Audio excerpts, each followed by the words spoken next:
आम आदमी पार्टी के मुखिया और दिल्ली के मुख्यमंत्री अरविंद केजरीवाल को लेकर आज कोर्ट से भी खबर आई है। उसके अलावा राउस एवेन्यू में आज उनकी पेशी थी। पेशी के दौरान पत्रकारों ने उनसे चलते चलते एक सवाल किया, जिसके बाद उनका यह जवाब था, यह पूरी तरह से साजिश है। अब से थोड़ी देर पहले इस मामले में जब उनको पेश किया गया था तो उसके बाद दोबारा से रिमांड उनकी बढ़ा दी गई है। थोड़ी देर पहले कोर्ट का यह फैसला आया है कि अरविंद केजरीवाल की ईडी की रिमांड यानी पुलिस रिमांड जो है वो बढ़ा दी गई है। इसके साथ ही कोर्ट में एक याचिका डाली गई थी मुख्यमंत्री पद से हटाने को लेकर, जिसमें कोर्ट ने मुख्यमंत्री अरविंद केजरीवाल को यह कहते हुए राहत दी है कि यह हमारा काम नहीं है कि हम मुख्यमंत्री को उनके पद से हटाएं।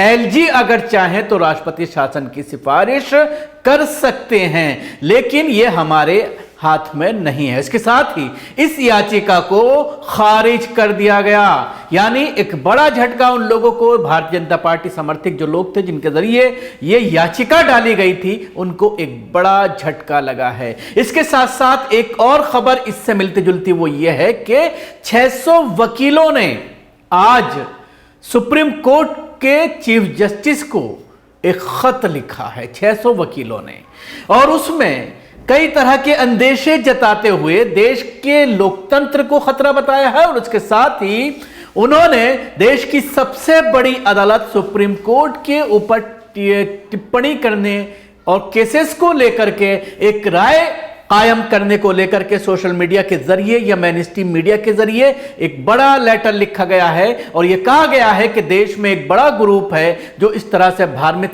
चीजें फैला रहा है। और ये जो लेटर लिखा गया है 600 वकीलों के जरिए, ये कहीं ना कहीं ये दर्शाता है कि अब जो है वो कोर्ट में भी कहीं ना कहीं से पॉलिटिक्स होने लगी है। दो ग्रुप पूरी तरह से सामने आ रहे हैं। एक वो ग्रुप है जो सरकार के कारनामों पर से पर्दा हटा रही है, चाहे वो इलेक्टोरल बॉन्ड का मामला हो या उसके अलावा और जितने भी मामला हो, उन मामलों को लेकर जिस तरह से सोशल मीडिया में भी खुलकर के बात होती है, चाहे वो प्रशांत भूषण हो, कपिल सिब्बल हो या फिर कांग्रेस के और कई जो है वो वकील हों।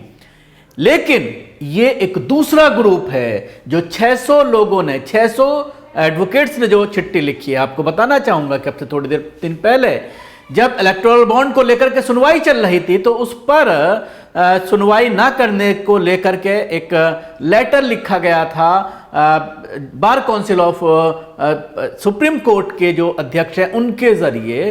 तो ये कहीं ना कहीं अब ये दर्शा रहा है कि वकील भी दो भागों में बंट गए हैं, एक सत्ता पक्ष के साथ है और दूसरा विपक्ष के साथ है। तो इसलिए ये टशन जो है अब सुप्रीम कोर्ट तक जाती नजर आ रही है। अब सवाल ये खड़ा होता है कि इस लेटर को किस तरह से चीफ जस्टिस ऑफ इंडिया लेंगे। बढ़ते हैं खबर की तरफ। आम आदमी पार्टी के मुखिया अरविंद केजरीवाल को दिल्ली के मुख्यमंत्री पद से हटाने की मांग वाली जनहित याचिका पर दिल्ली हाई कोर्ट ने गुरुवार को सुनवाई हुई। इस दौरान हाई कोर्ट ने कहा है कि राष्ट्रपति शासन का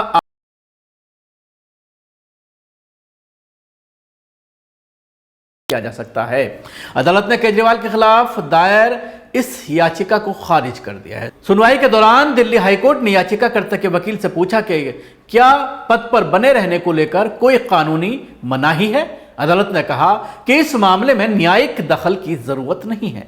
अगर कोई संवैधानिक विफलता होती है तो उसे उपराज्यपाल देखेंगे, उनकी सिफारिश पर ही राष्ट्रपति शासन को लेकर राष्ट्रपति निर्णय लेंगे। इस तरह अदालत ने केजरीवाल को मुख्यमंत्री पद से हटाने की मांग वाली याचिका को खारिज कर इस पर आदेश देने से मना कर दिया। हाईकोर्ट ने कहा है कि दिल्ली में चल रहे घटनाक्रम पर हमने राज्यपाल का बयान अखबारों में पढ़ा है। ये पूरा मामला उनके संज्ञान में है, उन्हें ही इस मामले को देखने दीजिए। सुनवाई के दौरान अदालत ने कहा है कि राष्ट्रपति शासन लगाने का आदेश कोर्ट नहीं देता है। हम याचिका में लगाए गए आरोपों पर कोई टिप्पणी नहीं कर रहे, लेकिन यह विषय ऐसा नहीं है कि इस पर कोर्ट आदेश दे। दिल्ली हाईकोर्ट में केजरीवाल को पद से हटाने की मांग करने वाली याचिका सुरजीत कुमार नाम के शख्स ने दायर की थी। सुरजीत का कहना है कि हमने अरविंद केजरीवाल के खिलाफ जनहित याचिका दायर की थी। हमारा कहना है कि वो जेल से किस तरह से सरकार चला सकते हैं। उन्हें अपने पद से हटा देना चाहिए और इसको मांग की थी, लेकिन कोर्ट ने कहा है कि उपराज्यपाल ही कार्रवाई करेंगे। दरअसल दिल्ली शराब नीति मामले में गिरफ्तार के बाद से ही अरविंद केजरीवाल के ऊपर मुख्यमंत्री पद छोड़ने का दबाव बनाया जा रहा है। भारतीय जनता पार्टी के नेताओं की तरफ से इस पूरे मामले को लेकर एक प्रोटेस्ट भी किया गया, विधानसभा के बाहर भी धरना प्रदर्शन किया गया ताकि अरविंद केजरीवाल अपने पद से इस्तीफा दे दें। इसके साथ ही बीजेपी नेताओं की तरफ से भी आरोप लगाया जा रहा है कि केजरीवाल कुर्सी के मोह में पड़ गए हैं और भ्रष्टाचार का आरोप लगने के बाद भी वे पद नहीं छोड़ रहे हैं। केजरीवाल ने जेल के भीतर से ही अब तक 2 आदेश दिए हैं, जिनमें से एक जल विभाग से जुड़ा हुआ था। बीजेपी ने जेल से भेजे गए उनके आदेश पर भी सवाल खड़ा किया है।